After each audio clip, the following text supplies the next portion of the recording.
After the release of Halo Combat Evolved, development on what would become Halo 2 would begin, and Halo Combat Evolved releasing was a really big deal for its time. The guys at Bungie were so passionate and excited to launch the universe that would become this massively popular game series, and going into Halo 2, not only was the fan anticipation going to be completely off the charts, but also Bungie was fueled with so many ideas and concepts that they planned on implementing into the follow-up game to make it the definitive greatest game of all time. Whether it was crazy awesome ideas they had come up with towards the end of the development for Halo Combat Evolved, or even some fresh stuff that they cooked up along the way, the motivation behind the individual developers working on Halo 2 was definitely something admirable. But when stuff like Microsoft deadlines meet game engine failures, Bungie would be faced with one of the biggest challenges in video game development history, and they would have to make a decision whether or not they would scrap everything they had worked on for years or to release a subpar product.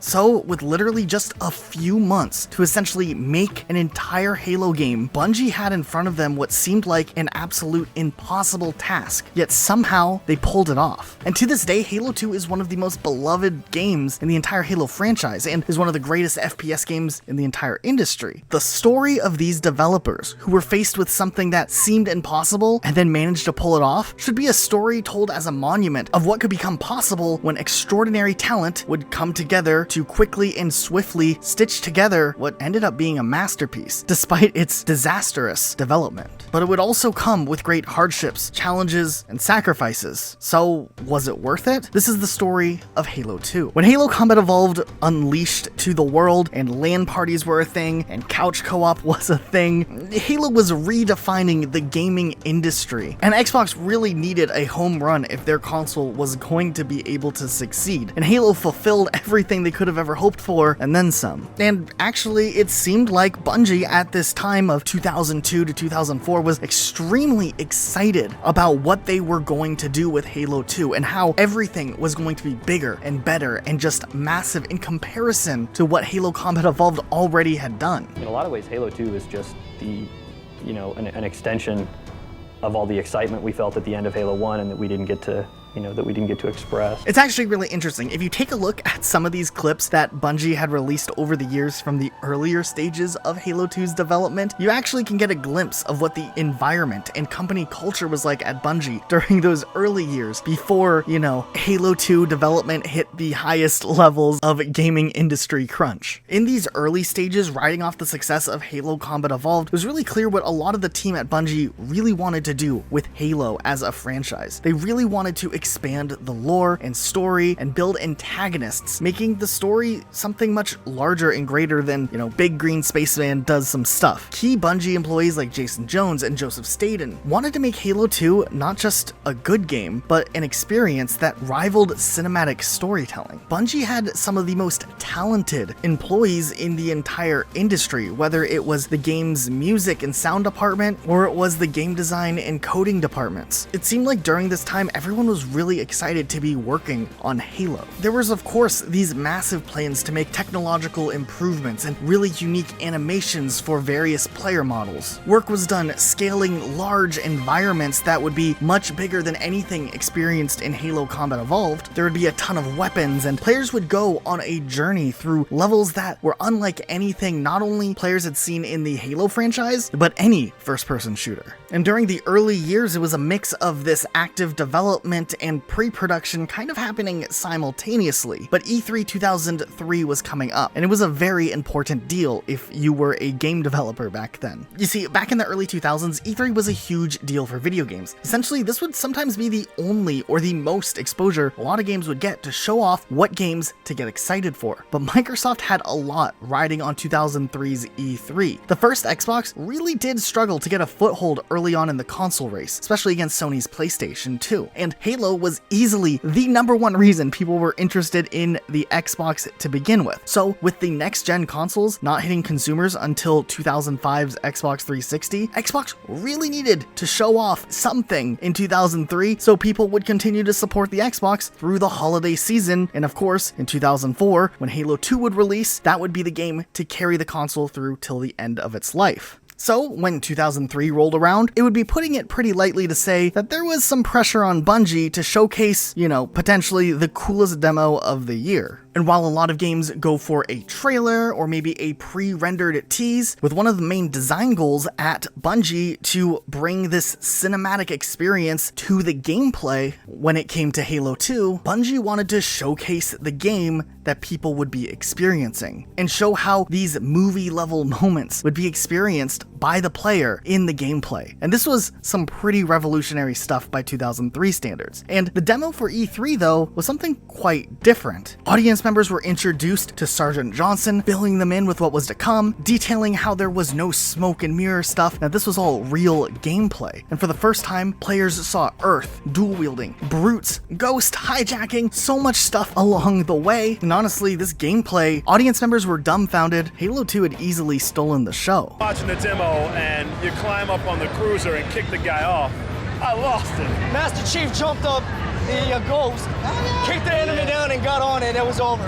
It was game over after that. So in just over a little bit of a year, with the iconic gameplay that people got to see at E3, when Halo 2 finally would hit store shelves and players could experience the campaign for themselves, the level that many people saw in that demo essentially wasn't anywhere in the game. What happened in the course of just a little over a year where something that looked as polished as this somehow didn't end up making the cut? Well, let's go back to August of 2003. After the massive success of E3, the Bungie developers would return from E3 with a huge sense of accomplishment for what they were working on, right? Well, not exactly. Through the months leading up to the big E3 demo, a lot of the team had focused their efforts on polishing that demo so people would have the best impression as to what Halo 2 would become. But with E3 behind them, the next milestone that the team would be looking at was essentially the game going gold. And it was likely around this time where they started taking inventory as to how far along they actually were with Halo 2 to get this game finished on time. With all the hard work and effort that they put into making that E3 demo, it actually turned out that it wasn't something that could realistically be implemented into the build of the game. And essentially, they'd worked on that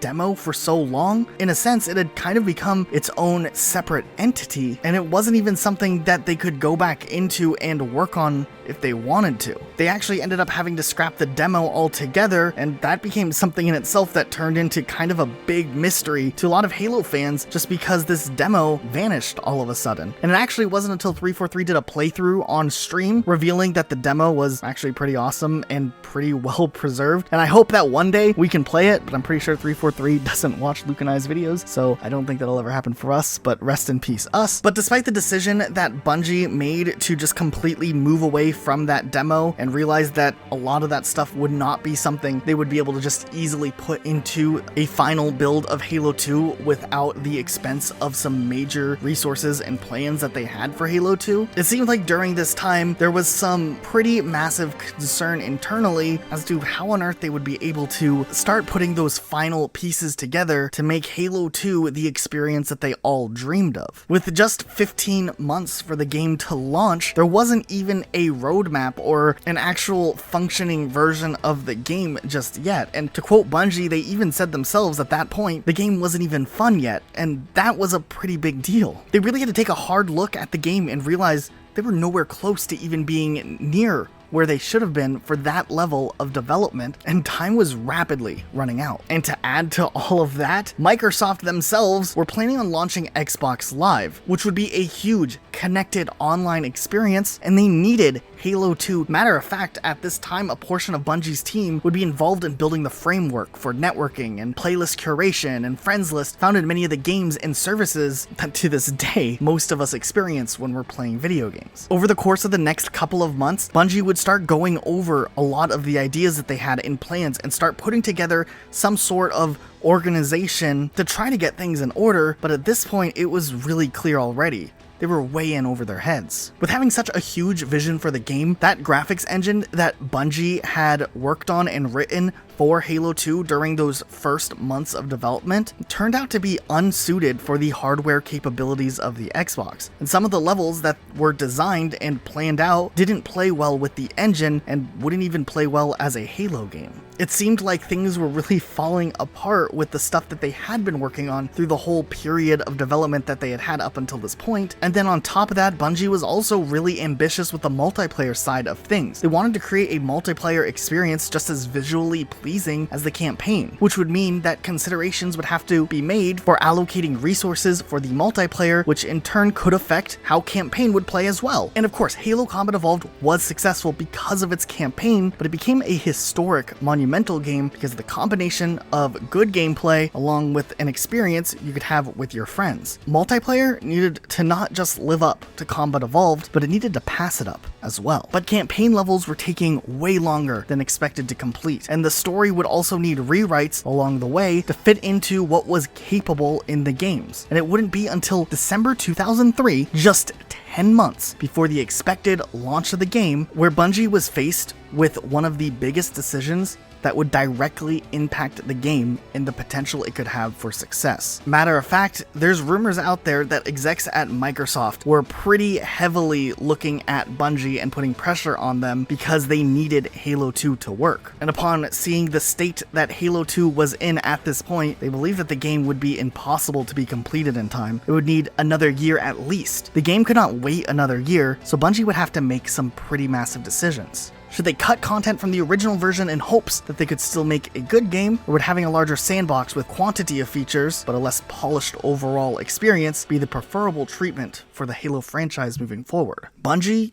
opted for the first option, cutting content to make a polished game rather than releasing a low quality product. So Bungie took their precious project with all of the ambition and ideas that they had been working on for years to the cutting board and essentially developed a 10-month roadmap that just maybe would allow Bungie to be in a position to pull off the biggest Hail Mary play the gaming industry had ever seen before, which meant choosing and cutting and chopping things up that had original intentions and piecing things back together in a way that the game would still be finished and of high enough standard of quality that players would expect for a follow-up of Halo. While Halo 2 was intended to introduce antagonists and dive deep into the lore with a huge climax culminating on Earth, humans' final stand, a lot of the plans for this game had to be cut. And matter of fact, there was an entire third act of the game where Master Chief and the Arbiter would work together and chase the Prophet of Truth through the Ark on Earth, which never ended up happening. Halo 2's plan was always to have a story that had a beginning, middle, and end, and the narrative itself was going to be self-contained. But instead, they had to be okay with leaving things off where it had to be left off on, but maybe this could save the Halo brand as a whole so that they could finish the story in a Halo 3. It wasn't ideal, but just maybe they could pull it off and it could work. With 10 months to go, the team now had a roadmap that they put together, and you can actually see it during the making of Halo 2 vidoc, and it was very clear that Bungie would have to be very disciplined with self-imposed deadlines if they were going to pull this off. It would be tight, close to impossible, but the one thing that they noticed along the way was that sometimes working against a tight deadline allowed them to make some of their best work. And if you look at the overall roadmap that they had, it's actually really interesting to see how much time they allotted themselves for playtesting, which was a massive pillar to Bungie for Halo 2's development. If they were going to have to cut the features, the game wouldn't release completely broken by any means. Sure, there'd be glitches, but there was no intention to have Halo 2 launch and the core of the game be fundamentally broken. Matter of fact, this is actually pretty different than what we see in the gaming industry nowadays. So often games are released in an almost unplayable state, and they get some patches sometimes later. But Halo 2 wouldn't suffer that fate. Instead, they would cut into their self-imposed deadlines so they could leave themselves a window for polish. That meant in the 10 months that they had just 12 weeks to code the entire game, 4 weeks to add and implement the actual content and assets into the game, 2 weeks to finalize and implement all audio and cinematics into the actual game build, and then that last 6 weeks, hopefully, to play test and finalize and tiny fixes along the way. This is a huge deal that often gets overlooked, but the fact that playtesting got such a huge section during development is a really unique approach. But that right there, prioritizing the way that the game played rather than trying to push in all of their ideas, was possibly the pinnacle decision that decided the outcome of Halo 2. But the sacrifice in the following weeks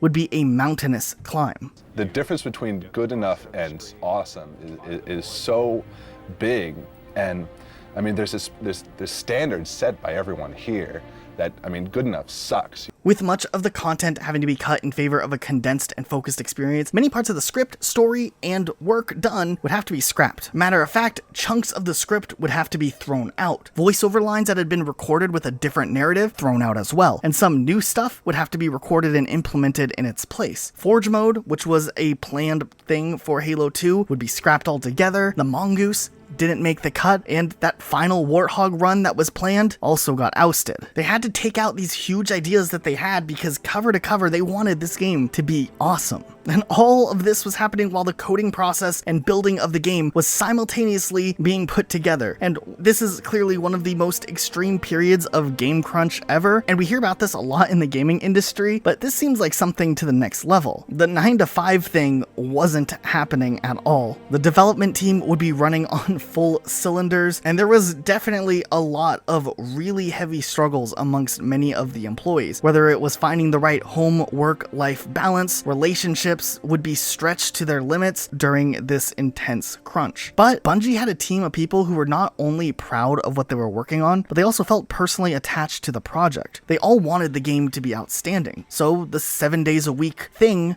was actually the norm. Bungie had been known for this relaxed, fun culture, but when push came to shove, from what we can understand, there was a camaraderie of hyper-focus at the tasks that were at hand. This game sure wouldn't be what it is going to be if we had worked 8 hours a day, and maybe that sucks because we didn't plan right, and maybe there's a way to do it all on the 9 to 5 schedule, and maybe one day we'll even find that, but it's sure not the way it's going to be this time. Each team working on Halo 2 kind of had to work together with the other teams if this thing was going to come together. For instance, without a finalized script, the level designers couldn't work, the voice actors obviously wouldn't have lines, the music wouldn't have a direction for the mood that needed to be expressed. Every part of Halo 2's success had to function symbiotically with each department working on it if this was going to be able to work. But when it came time for the game to go gold and playtesting had ended, it turned out that they managed to somehow pull it off. And Jason Jones was known for coining the term of turning a hurricane into a cathedral, and Halo 2 might just be a perfect example of that. And when development for Halo 3 would begin, Halo would go through a full year of full-on pre-production before work on the game even started. And while of course Halo 3 would have its own crunch, the lessons learned along the way allowed for many grievances to be avoided the next time around. And to put it simply,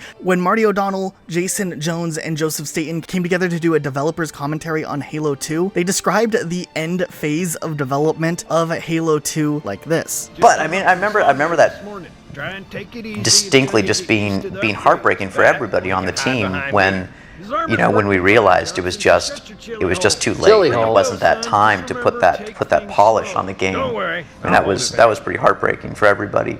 But the legacy of Halo 2's development wasn't something just any studio could do. It took a team of extraordinary people with strong enough relationships for collaboration, put with a team of ambitious leaders, all with one goal in mind: bringing Halo to players in the biggest and best way possible. And now when we look at the Halo franchise, there's definitely a lot of concern when it comes to Halo Infinite. And it sounds like Halo Infinite has had a great deal of chaotic development, and now with Joseph Staten back on board working on the story side of things, we know Halo doesn't have a very long runway when leading into the inevitable release of Halo Infinite, but Joseph Staten has done some crazy things before, like what the team was able to do with Halo 2 back in the day. And while it seems like 343 has yet to fully prove to the community that they are capable of the same precision that Bungie is known for, I would like to think that a lot of the team at 343 Industries, the people that are working on Halo, want the opportunity to prove to fans that they are just as capable of pulling off an outstanding game. Now, of course, we are not advocating for a game crunch that fosters an unhealthy and toxic work environment, but remember, Halo Infinite's development isn't over just yet, and we might be surprised what can be done in that last leg of game development when all of the best ideas can come to the surface out of necessity, but we wouldn't recommend giving up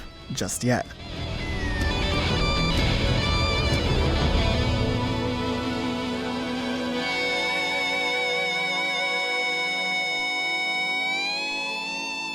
Hey guys, thank you so much for watching this video. If you enjoyed it, please consider checking out our Patreon. Possibly there's a link in the description down below. We just launched it. We're working really hard on trying to make really high quality content videos, and it would allow us, if we could get a budget on there, to maybe hire some extra help so we can get these videos turned around. We pretty much did a crunch ourselves on getting this long topic condensed in just a day's time so that this video would come out shortly after the Halo Infinite news. So yeah, it was pretty much 12 hours of me writing and recording, and then 12 hours of Luke editing on alternating sleep schedules so that we could actually pull this one off. Either way, thanks so much for watching. We'll see you guys all next time.